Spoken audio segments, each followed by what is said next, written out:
ملک بھر کی طرح ضلع ہنزا میں بھی یوم یکجہتی کشمیر ملی جوش و جذبے کے ساتھ منایا گیا۔ اس موقع پر ڈپٹی کمشنر ہنزا کے زیر قیادت کالج چوک تا ڈی سی آفس ریلی نکالی گئی۔ ریلی میں مظلوم مسلمان کشمیری بہن بھائیوں کے حق میں نعرے لگا دیے گئے، جبکہ شرکاء نے ہاتھوں میں پلے کارڈ اٹھائے کشمیر بنے گا پاکستان کی صدا بلند کی۔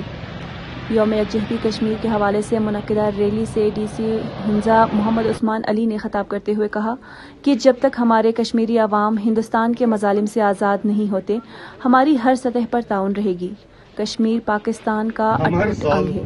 انہوں نے مزید کہا صرف اس لیے مناتے ہیں تاکہ ہم اپنے کشمیری بہن بھائیوں کی اس جدوجہد میں ان کے ساتھ شانہ بشانہ کھڑے رہیں اور ان کو یہ پیغام دیں کہ بھارت کے جتنے بھی مظالم ہوں گے ہم پھر بھی اپنے کشمیری بہن بھائیوں کے ساتھ کھڑے رہیں گے، اور کشمیریوں کی آزادی تک، ان کی خود مختاری تک ہم یہ جدوجہد جاری رکھیں گے۔